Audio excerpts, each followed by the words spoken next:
بسم اللہ الرحمن الرحیم۔ اللہم صلی وسلم وبارک علی سیدنا محمد وعلی آلہ وصحبہ۔ سلسلہ حق کے معزز سامعین، السلام علیکم۔ یہ شوال 10 نبوت بمطابق 619 عیسوی اور مئی کا آخر یا جون کا اول ہے جب نبی صلی اللہ علیہ وآلہ وسلم طائف تشریف لے گئے۔ یہ مکہ سے تقریباً 60 میل دور ہے۔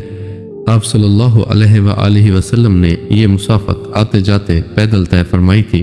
آپ صلی اللہ علیہ وآلہ وسلم کے ہمراہ آپ صلی اللہ علیہ وآلہ وسلم کے آزاد کردہ غلام حضرت زید بن حارثہ تھے۔ راستے میں جس قبیلے سے گزر ہوتا اسے اسلام کی دعوت دیتے، لیکن کسی نے بھی یہ دعوت قبول نہ کی۔ جب طائف پہنچے تو قبیلہ ثقیف کے 3 سرداروں کے پاس تشریف لے گئے جو آپس میں بھائی تھے، جن کے نام عبد یا لیل، مسعود اور حبیب تھے۔ ان تینوں کے والد کا نام عمرو بن عمیر ثقفی تھا۔ آپ صلی اللہ علیہ وآلہ وسلم نے ان کے پاس بیٹھنے کے بعد انہیں اللہ کی اطاعت اور اللہ کی مدد کی دعوت دی۔ جواب میں ایک نے کہا کہ وہ کعبے کا پردہ پھاڑے اگر اللہ نے تمہیں رسول بنایا ہو۔ دوسرے نے کہا کیا اللہ کو تمہارے علاوہ کوئی اور نہ ملا؟ تیسرے نے کہا میں تم سے ہرگز بات نہ کروں گا، اگر تم واقعی پیغمبر ہو تو تمہاری بات رد کرنا میرے لیے انتہائی خطرناک ہے، اور اگر تم نے اللہ پر جھوٹ گھڑ رکھا ہے تو پھر مجھے تم سے بات کرنی ہی نہیں چاہیے۔ یہ جواب سن کر آپ صلی اللہ علیہ وآلہ وسلم وہاں سے اٹھ کھڑے ہوئے اور صرف اتنا فرمایا تم لوگوں نے جو کچھ کیا کہا بہرحال اسے پس پردہ ہی رکھنا۔ رسول اللہ صلی اللہ علیہ وآلہ وسلم نے طائف میں 10 دن قیام فرمایا۔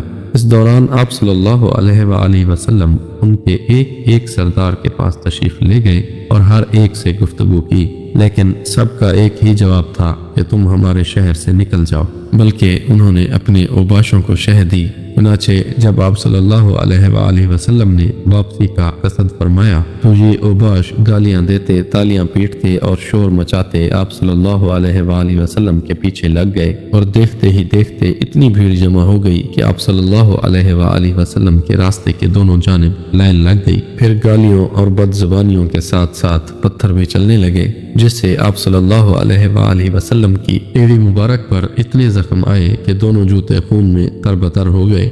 ادھر زید بن حارثہ رضی اللہ عنہ ڈھال بن کر چلتے ہوئے پتھروں کو روک رہے تھے، جس سے ان کے سر میں کئی جگہ چوٹ آئی۔ بدماشوں نے یہ سلسلہ برابر جاری رکھا ہوا تھا، یہاں تک کہ آپ صلی اللہ علیہ وآلہ وسلم کو عتبہ اور شیبہ ابنائے ربیعہ کے ایک باغ میں پناہ لینے پر مجبور کر دیا۔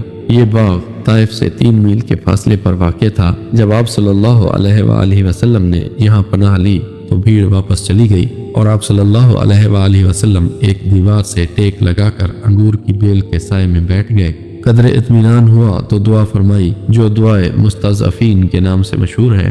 اس دعا کے ایک فکرے سے اندازہ کیا جا سکتا ہے کہ طائف میں اس بدسلوکی سے 2-4 ہونے کے بعد اور کسی ایک بھی شخص کے ایمان نہ لانے کی وجہ سے آپ صلی اللہ علیہ وآلہ وسلم کس قدر دل فگار تھے، اور آپ صلی اللہ علیہ وآلہ وسلم کے احساسات پر حزن و ملال اور غم و افسوس کا کس قدر غلبہ تھا۔ آپ صلی اللہ علیہ وآلہ وسلم نے جو دعا فرمائی اس کا ترجمہ ہے: اے اللہ، میں تجھ ہی سے اپنی کمزوری و بے بسی اور لوگوں کے نزدیک اپنی بے قدری کا شکوہ کرتا ہوں۔ یا ارحم الراحمین، تو کمزوروں کا رب ہے اور تو ہی میرا بھی رب ہے۔ تو مجھے کس کے حوالے کر رہا ہے؟ کیا کسی بیگانے کے جو میرے ساتھ تندی سے پیش آئے، یا کسی دشمن کے جس کو تو نے میرے معاملے کا مالک بنا دیا ہے؟ اگر مجھ پر تیرا غضب نہیں ہے تو مجھے کوئی پرواہ نہیں، لیکن تیری عافیت میرے لیے زیادہ کشادہ ہے۔ میں تیرے چہرے کے اس نور کی پناہ چاہتا ہوں جس سے تاریکیاں روشن ہو گئیں اور جس پر دنیا و آخرت کے معاملات درست ہوئے، کہ تو مجھ پر اپنا غضب نازل کرے یا تیرا عطاب مجھ پر وارد ہو۔ تیری ہی رضا مطلوب ہے، یہاں تک کہ تو خوش ہو جائے، اور تیرے بغیر